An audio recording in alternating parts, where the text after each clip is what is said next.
이렇게 먹었으면은 룸빵 한번 가야죠. 죄송합니다. 룸빵. 이 작가님이라는 분이 저를 이제 앉혀놓고 그런 교육을 조금 시키세요. 아, 그래요? 예. 그래서 귀에 들어오고 말았습니다. 그 단어가. 그래요. 예. 모바일 타입 작가.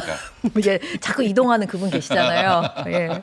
그분한테 많이 배우고 있는데요. 룸사롱의 기재 지기현한테 한번 가보도록 하겠습니다. 룸사롱 접대 의혹을 받고 있는 지기현 판사를 두고요. 대법원은 이전에 1인당 100만 원 이하 접대받은 것이라 징계 사유 없다라고 했었잖아요. 그런데 공수처가 총액 300만 원 넘었다는 주 진술을 받았다고 합니다.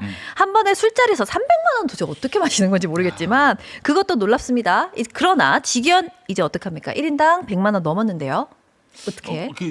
그 변호사님이 말씀해 주시면 그러니까 좋을 것 이게 같은데. 그 청탁금지법의 이제 금액 규정으로 이제 예. 100만 원을 전후로 해서 예. 이제 일회성 그 접대 비용으로 100만 원을 기준으로 잡고 있는데 저는 이게 지금 100만 원이 넘는 그러니까 300만 원이가 나누기 3을 한 거거든요. 네. 근데 이게 뭐 170만 원으로 윤리감사관실에서 처음에 발표했던 것과 액수가 다른 것도 문제지만 네. 저는 더 큰 문제가 네네.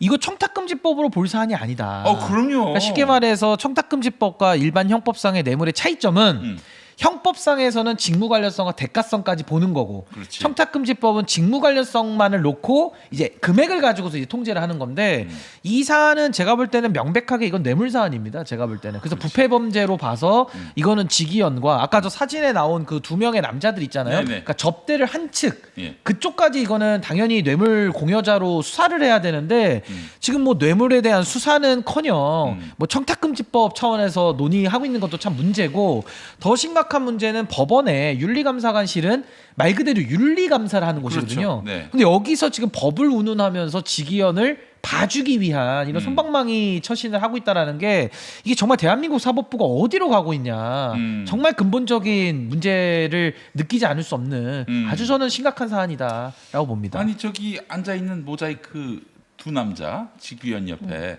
변호사라는 그러니까 저게 지금 다 공범 관계인가 공범. 그러면은 사실은. 이게 뭐예요? 뇌물. 변호사가 왜 판사를 접대하겠어? 너무나 뻔한 거 아니야. 그 재판 잘 봐달라. 그런 취지. 그게 뇌물입니다. 그 뇌물이지 그 뭐야 그럼 근데 도대체. 이걸 왜 청탁금지법 가지고 무슨 소꿉장난하듯이 이러고 있을 때가 아니거든요, 사실은. 저기 모자이크를 복원시켰을 때 이하상으로 나오면 어떡하지? 농담입니다. 아이, 농담. 살다 보면 농담할 수도 있지. 뭘. 웃자고 하는 말이죠. 농담. 그러면은 이거는 뇌물로 보면은 룸사롱을 갔니 안 갔니 여성 접객원이 나오기 전에 갔니 말았니 이런 거랑은 상관이 없는 거 아닙니까? 그렇죠. 그러니까 사실은 이제 직무 관련성과 대가성 부분을 이제 수사를 더 해야 되는데 저는 이게 사실은 김건희 같은 경우도 다 뇌물이잖아요. 네. 근데 그때도 검찰이나 권익위에서 어떻게 했습니까? 그냥 청탁금지법 이래가지고 운운하다가 끝냈고 뭐 그때 당시에는 문제 없다라는 결론도 냈었고 심지어 뭐 대통령 기록물이다라는 헛소리까지 당해서 나왔었잖아요. 그러니까 그런 것처럼 어떤 사안이 발생했을 때 일단은 우리가 가장 엄정하게 처벌하는 뇌물로 보는 것이 맞고 만약에 직무 관련성과 대가성이 없어요. 그랬을 때는 또 청탁금지법으로 가서 우리가 뭐 그렇지. 직무 관련성과 금액을 논하는 게 논리적으로 맞는데 지금 이 사안은 마치 뇌물은 아닌 것처럼 열외로 해놓고 축소 은폐 수사를 하니까 해결되는 일이 하나도 없는 거죠. 그럼 저것도 뇌물 수사를 하려면 첫 번째가 어떻게 해야 됩니까? 저 사진에 나온 저 두 명의 동석 그 뇌물 공범들 그렇지. 저 사람들에 대한 압수수색이 들어가야 되는 거죠. 그러면 카톡이나 이게 다 나올 거 아닙니까? 네, 네, 그 지기현한테 들어가야 되는데 전 아직도 저 두 사람에 대해서 뭐 강제 수사가 들어갔다는 얘기를 들어본 적이 없어요. 근데 또 처음에 제보한 사람, 이게 민주당에 제보한 사람이 말을 살짝 바꿨대. 왜냐하면 또 이제 수사 들어오고 또 장래 변호사로서 뭐 그 사람이 막막해질 수 있으니까 말을 바꿨다고 하지만 최초의 진술을 한 게 있기 때문에 뭐 감춰봐야 뭐 없었던 일로 해봐야 뭐 되겠어요. 그러니까 이게 지금 조의대 체제 안에서는 무조건 이런 판사들의 비위나 부패를 덮어주고 가자라는 게 아예 기조인 것 글쎄 같은데 말입니다. 아니 그런 대법원장을 어떻게 저 자리에 놔둘 수 있습니까? 그리고 저는 지난번에도 제주지법에서도 애기 쓱 보러 가자라고 했던 그 사건도 다 기억하시죠? 애기는 이제 여성을 뜻하는 거죠. 그러니까 이제 그걸 수사를 해봐야 되죠. 그러니까 애기 애기 집이라고 그렇죠. 해서 이제. 뭐 별명인지 뭔지 모르지만. 음. 아니, 그러니까 이게 그 룸살롱이 드라마- 그냥 디폴트 드라마 값이 되고 대사 있어요 지금. 중에서도 애기야 이게 있었잖아요. 로맨스에서 이제 애기라고 부르기도 하죠 가끔씩은. 예. 그거 진짜 몇 년 된 드라마인지 아십니까? 저는 진짜 엊그제 같은데 깜짝 놀랐습니다. 그게 2004년 거더라고요. 2004년. 21년 전 21년 거예요. 전이네. 이거 어떻게 하면 좋아? 근데 그때 그 얘기가 이제 PPT가 됐어. 아, 손주볼라이가 되었어. 이게 어떡하면 됩니까? 아니 그러니까 저거를 직위원 문제도 처리 안 하고 어. 제주에서 나온 그 룸살롱도 처리 안 하고 이런 식으로 가다 보니까 그냥 판사들은 룸살롱 가는 게 디폴트 값으로 되는 거 아니냐 이러면서 야, 그건 안 되지. 어떻게 재판을 하고 누구를 단죄합니까? 단죄할 자격이 있습니까 지금? 야. 저는 사실 한 번도 룸사롱에 가본 적이 없고 아하. 지금까지 갔던 유흥업소는 노래방밖에 없어요. 일반인들이 누구나 다 들어가서 할 수 있는 노래방. 뭐 무슨 뭐 여자 끼고 뭐 술 먹는 일반 노래방 노래방. 아니에요. 코인 완전한 노래방이나 또. 일반 노래방. 그런 노래방 보통 청소년 출입 가능 이런 거 적혀 있잖아요. 그래서 그랬어요. 이제 뭐 청소년 출입 가능한 곳만 갔어요. 근데 이제 제가 룸사롱 여성을 해명합니다. 아, 지금으로부터 이게 2007년, 2008년이니까 17년 됐군요. 17년. 그때 제가 남산에 있던 TBS 교통방송에 출입을 했는데 8시 출연해서 한 8시 반쯤에 그 중구 필동 쪽으로 걸어 내려옵니다. 충무로역으로 이제 내려오는데 그 많아. 거기 이제 룸사롱이. 진짜 너무너무 아름다운 그 여성 노동자를 항상 거기서 마주쳤습니다. 진짜 풀 메이크업을 하고 온 것 같지도 않아.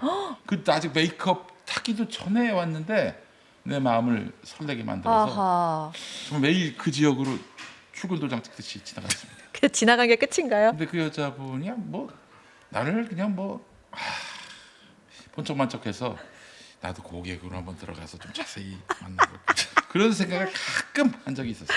아, 정말 제가 아는 가장 순결하고 순백한 삶을 사시는 분이거든요.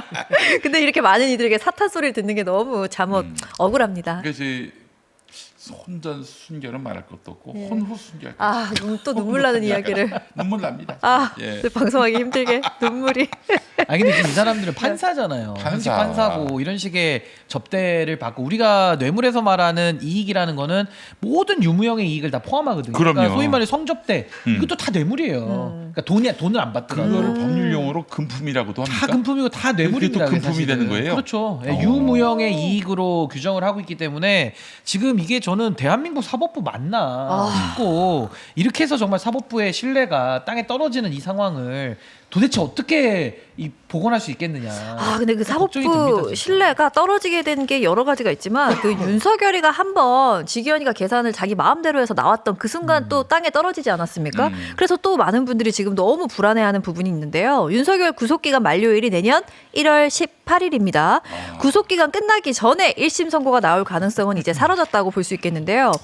물론 내란 특검이 이미 기소한 외환죄, 일반 이적죄 혐의로 추가 구속 영장 청구할 수는 있지만 지금 기각이 줄줄줄 되고 있지 않습니까? 영장들이. 그래서 지기현은 풀어줄 결심을 하고 조희대 대법원장은 뒤에서 뒷받침해주고 있는 것이 아니냐 많은 분들이 불안에 떨고 있습니다. 그러니까 원래대로 하면 원칙대로 하면 사실 박근혜 전 대통령도 구속 상태에서 4년 동안 재판을 받았거든요. 그러니까 원래는 윤석열이도 원래대로 하면은 구속 단계에서 선고가 되는 게 정상이에요. 근데 지금은 오히려 불구속 상태인 한덕수 재판이 더 빠르게 지금 되고 있는 것도 기현상이고 게다가 이제 윤석열에 대해서 지기현이 내란 재판을 하고 있는데 여기서 6개월 안에 재판을 못 끝내면 그럼 불구속으로 재판을 하는 게 또 원칙이에요. 아이고야. 그러니까 지금 추가 기소가 되어 있는 건에서 또 구속영장을 발부해가지고 그 기간만큼을 또 연장해서 이제 구속 상태로 재판을 하는 건데 우리 추자님 말씀하신 대로 결국에 조희대 체제 하에서 판사들을 지금 믿을 수 있겠느냐, 그러니까 역장을 또 발부하겠느냐, 아니면 정말로 말도 안 되는 일이지만 윤석열이를 풀어주는 결정으로 나오면 어떻게 되느냐, 지금 이런 우려들을 하시는 거거든요. 제가 궁금한 게 있는데 지기현이 이 시점에서 재판을 계속 늘려가지고 1월 18일 이후에나 선고를 하게 될 상황이 온다. 부담을 안 느낄까요? 근데 지기현은 이미 뭐 저는 부담을 느낄 단계는 지나갔다. 왜냐하면 구속 취소 인용 때는 내란 수괴 꺼내줬죠. 그리고 그 이후에도 지기현이 지금 거의 전 국민적 상태로 상대로 거의 최악의 판사로 지금 이미 다 찍혀 있지 않습니까? 네. 그런 상황에서 저는 지기현은 뭐 더 잃을 것도 없이 오로지 윤석열에게 지금 부합하는 행동들만 하고 있기 때문에 저는 어떤 뭐 부끄러움을 느끼거나 어떤 태도의 변화를 지기현 스스로 만들어내기는 너무 멀리 왔다. 좀 그런 생각이 듭니다. 선거 내용을 이미 알 수 있겠네요. 근데 저기 일부 최강욱 전 의원 같은 경우에는 그래도 이 모든 자신과 관련한 논란과 또 비난을 일거에 뒤엎기 위해서 사형 선고를 할 가능성이 있습니다. 사형이에요. 아니, 근데 그 가능성도 열려는 있죠. 왜냐하면 지금 이진관 변수가 생겨가지고 그렇지. 이진관 부장이 지금 먼저 한덕수 결론을 내릴 것 같거든요. 그렇게 되면 직위원 입장에서는 굉장히 이제 조급해질 수밖에 없고 네. 뭐 본인의 여러 가지를 뒤엎기 위해서 사형을 때릴 수도 있는데 저는 직위원이 사형을 때리더라도 직위원이 그동안 한 행동들은 없어지는 건 아니에요. 맞습니다. 그러니까 저는 직위원의 결론과는 무관하게 지금까지 직위원이가 행했던 이 사법의 불신을 초래했던 모든 행동들에 대해서는 이거 정말 책임을 물어야 되는 거 아니냐. 저 그런 생각이 듭니다. 아 맞아요. 그 질문 하나만 더. 그 내란 특별재판부 오늘 김병기 민주당 원내대표가 반드시 추진하겠다 그랬는데 당장 뭐 다음 주 다다음 주에 입법을 하더라도 그래서 대통령이 공포까지 하더라도 이게 가능할까요? 시한 내에?